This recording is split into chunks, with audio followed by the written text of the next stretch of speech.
Right, that's wig, isn't it? It's really tight. No. Look at these beautiful hands. I didn't want these pirates to be, you know, hooks for hands, eye patches, and trick-or-treat belts and, you know, striped shirts and all of that. Because, you know, basically they were rotting human beings. There was very little time to live, and you had, you know, scurvy, and the ships leaked, and there were rats everywhere, and there's a kind of really fun, disgusting quality and texture to that. Arr! These pirates are cursed, and that was the little edge that it gave for me to say, this is something really special. I think the presumption we've made is that they are from a floating 50-year environment. You know, theirs is a much more kind of organic look. Penny just went for it. She rented a cement mixer, put all the clothes in there, loaded it with bricks, and just ran it. I was allowed to bring over Steve Gell, who's a master distresser and dyer, and he worked on all the principals' clothes. And it's an art form. So they arrive brand spanking new, perfect, and a week in his hands, and they are what you see. Hey, it's clean. It's not supposed to be clean. This was a very complicated exercise in that I knew I had to have masses of backups. So I manufactured 900 pieces, and then they sent me in the bodies. You look absolutely lovely. Okay, next victim. It's a bit of a madhouse when we fit, and, you know, much swapping. Oh, I've got this jacket, it'll be better on him.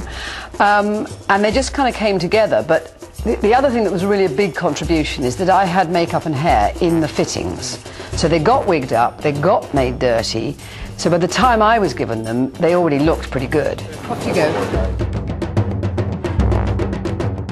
I remember the first day I came in for fittings and stuff, and I saw a picture of Johnny with all his bandana and his dreadlocks, and I'm like, oh, Christ, I look like an ice cream.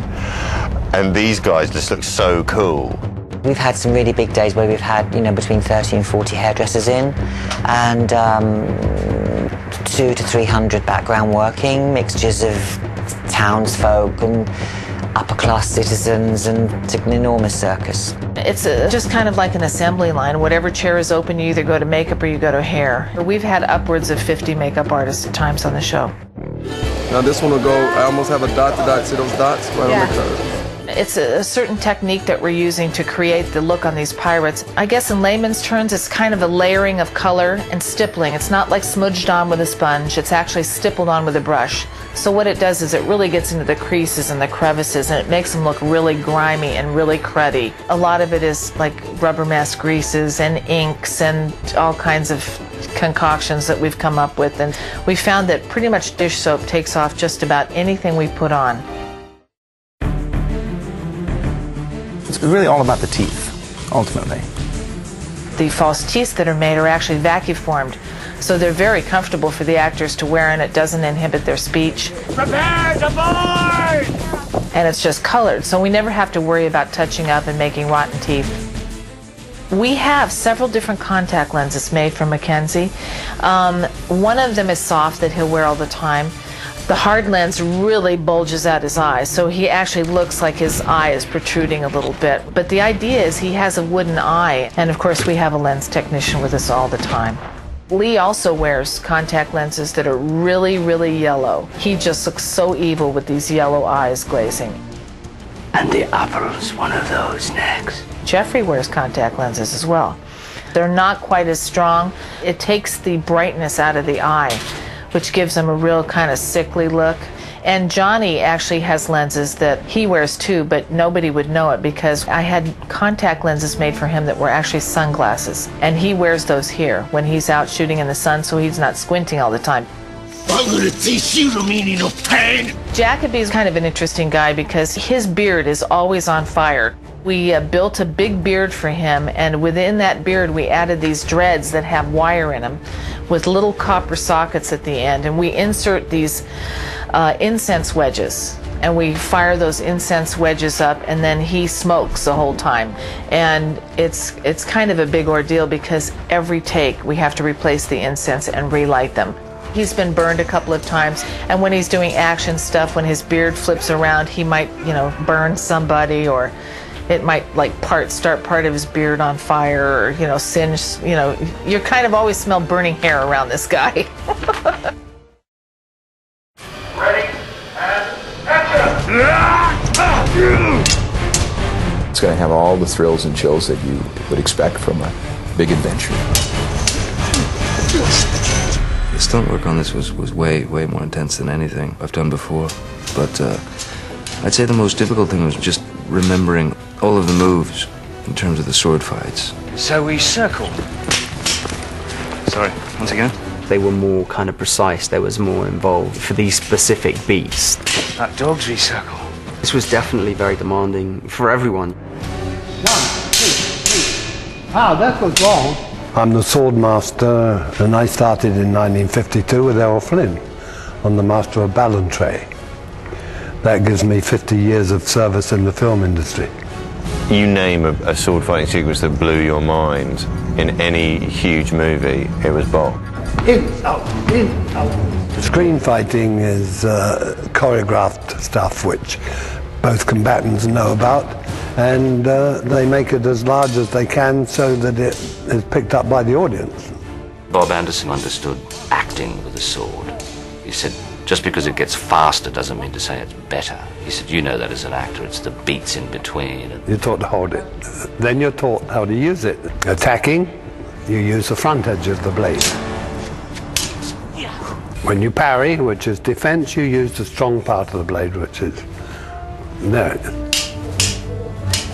Once you know where to put your sword at the right time and place, that is the beginning of it. The routine now has to be rehearsed so it can be done with speed and agility and feeling and timing.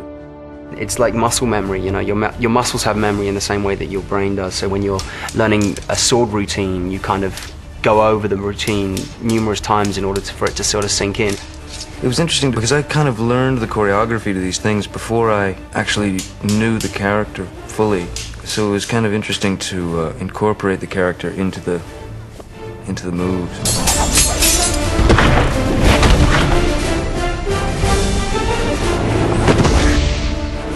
When I had my meetings with GORE, he presented his concept, and I got excited listening to GORE explain his vision of the project because he has the energy of a little kid.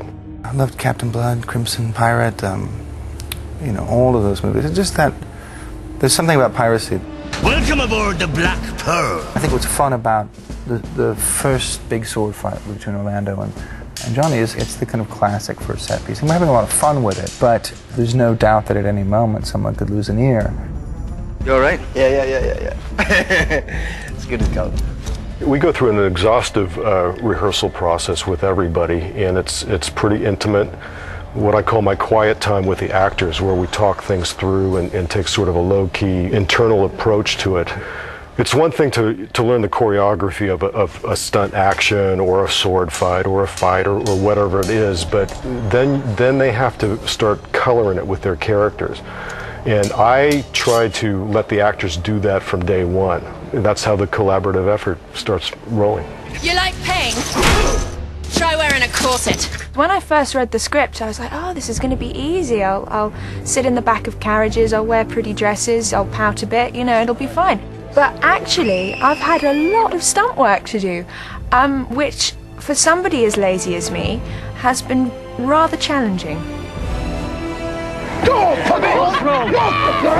I've been standing on this plank for 2 days, absolutely petrified. I mean, completely petrified. So when the time came to jump off, GORE, the director, said to me, you know, you don't have to do this. We can get Sonia, your stunt girl, to do it. I was like, I've been standing up here for 2 days. Do you really think that I'm not going to jump off this thing? I think I came up smiling, actually. It was fantastic. I was just so glad that I had hit the water and I was still alive and that the shark hadn't jumped out and eaten me. You know, it was great. You have to really be true to the genre, and you have to deliver the great sword fight. The film has its big set pieces sort of spread out. There's an attack on the town, Jack's escape, there's a huge boat-to-boat battle sequence, and then there's kind of a sneak attack on the Dauntless in the climax of the third act.